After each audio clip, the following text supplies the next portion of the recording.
নমস্কার, ভবঘুরে চ্যানেলে সকলকে স্বাগত।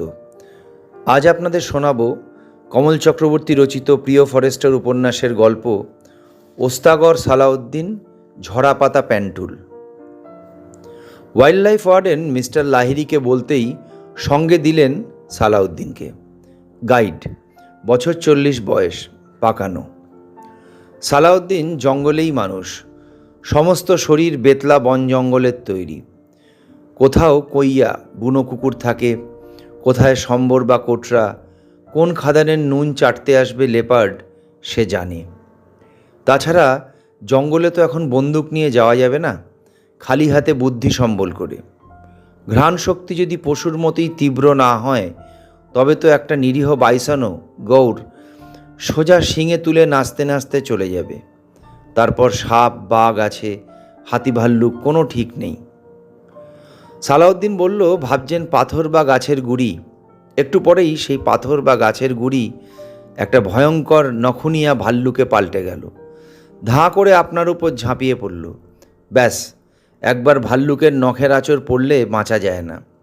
একে তো ভাল্লুকের নখ দিয়ে ন্যাকড়ার মতো ফালা করে দেয়, আর যদি তা নাও পারে, নখে এত বিষ যে সমস্ত শরীর পচতে আরম্ভ করবে। নতুবা কিছু দূর মাত্র ওয়াটার হোল, মধুচুয়া বাংলো থেকে 4 কিলোমিটার। দিনের বেলায় মনে হয় জঙ্গল ঘুমিয়ে পড়েছে।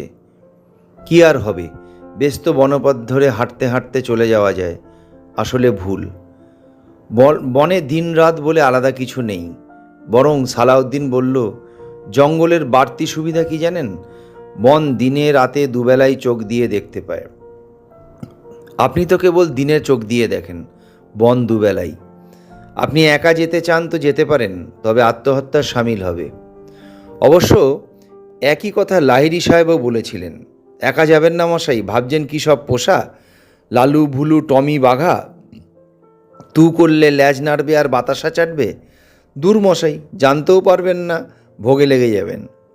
ওই যে দেখছি মাঝে মাঝে লোকজন ভেতরে যাচ্ছে, ওরা কি সব গামা পালোয়ান না বাঘা যতীন? কথায় মশাই আপনাদের সঙ্গে পারা যায় না। ওরা সব ফরেস্ট গার্ড। ওদের জন্মের সময় শাঁখ বাজেনি, বাঘ ডেকেছিল। মরার সময় হরিবোল হবে না, হাতি খেদার চিৎকারের ক্যানাস্তারা সিয়াফ হবে। সালাউদ্দিনকে সঙ্গে নিয়ে যান। আর তাছাড়া আপনি তো জানেন না কোনটা জঙ্গলের ক্যাট বা হক ডিয়ার। আসলে যা দেখছেন এর থেকেও অনেক ভয়ঙ্কর অপেক্ষা করছে। জঙ্গল বিশাল, চরিত্রও মজাদার, জানতে হবে।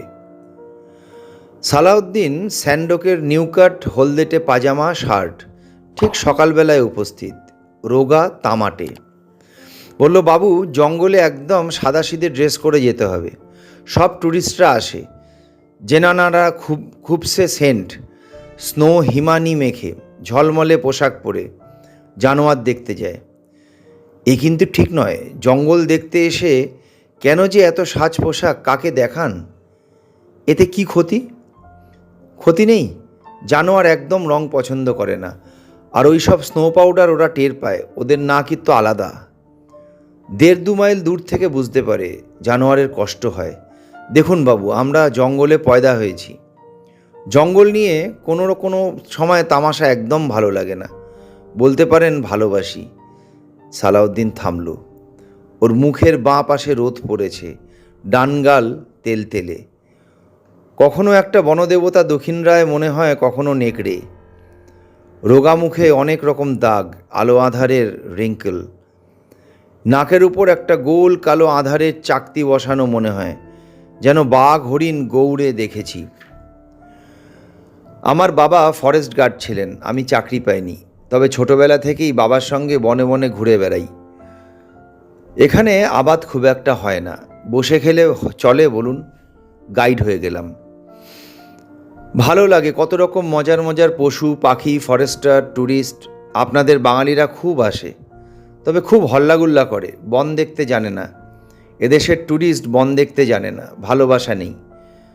বাবু, আমি যখন 5 বছরের তখন থেকেই জানোয়ারের সঙ্গে মিশছি।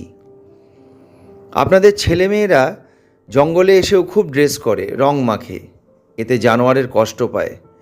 পেট্রোলিং জিপে উঠে গান গায়, গল্প করে, হৈ হৈ করে, জানোয়ার বিরক্ত হয়।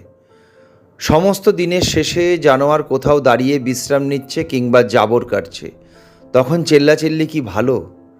ভালো ট্যুরিস্ট পেয়েছি, তবে খুব কম। বেশিরভাগ তো চিড়িয়াখানা দেখা লোকজন। যেসব সাহেবরা ফরেন থেকে আসে, খুব ভালো, খুব বন চেনে, ভালোবাসতে জানে। সালাউদ্দিন মাইনে করা গাইড নয়, ট্যুরিস্ট যা দেবে খুশি হয়ে সে দেখাবে বন, বনের ভেতরে বনদেবী, বনদেবীর স্থান, আখড়া, পাগমার্গ, বুনোহাতির জঙ্গল, নেকড়ের হেঁটে বেড়ানোর রাস্তা, দেখাবে জানোয়ারের নুন চাটতে আসা টান চরিত্র। বনরক্ষী সারাদিন রাত ঘুরে বেড়ায়। যেতে যেতে একজন জানান দিয়ে গেল, গা ছমছম করা নানা ধরনের অচেনা শব্দ, বিশাল অন্ধকার নড়ে চড়ে বেড়ায়, কখনো ছেঁড়া ছেঁড়া আলোর বনের মধ্যে। আমি ভরসা পাই, বনের রাজার সঙ্গে হাঁটছি। সালাউদ্দিনের পাশ থেকে ঠিক ফারাওয়ের মতো বিশাল গম্ভীর, সে থাবা ফেলে ফেলে হাঁটে। হঠাৎ ঘুরে দাঁড়ায়, চিতার মতো দুটো চোখ, নাকের পাশ দিয়ে নেমে গেছে কালো গভীর রেখা, দুটো ধারালো বড় দাঁত। বাবু, ওই দেখুন। দেখি হাতের বদলে দুটো থাবা, ভরা দুপুরের আলো, ঝিমঝিম ঝিম একটা মিষ্টি পাখি নীল ছিঁড়ে ছিঁড়ে কোনো আড়াল থেকে। ইচ্ছে করে সব খুলে ফেলি। কেন পোশাক, কেন এই জুতো, জামা, ডট পেন? সব ছেড়ে হাঁটতে হাঁটতে আরও গভীরে, বনে বাঘিনীর তপ্ত গুহায়। বাবু ডাক শুনেছেন? ওই সময় বাঘিনী গরম হয়। সালাউদ্দিনের দু চোখ দপ দপ দপ। একটা অদ্ভুত হা হা গর, হা হা গর শব্দে বনভূমি থরথর। বাঘিনী আর পারছে না, বসন্ত জাগ্রত দ্বারে। বাঘিনীর যৌন কাতর গন্ধে হাওয়া মাতাল। আমি খুব আস্তে আস্তে পা ফেলে ফেলে ওই অমিত ঐশ্বর্যে, যন্ত্রণা কাতর তার শরীরে, সে যে ঝরা ফুল ঝরা পাতার মহারানী, আমার বাঘিনী। ধন্যবাদ।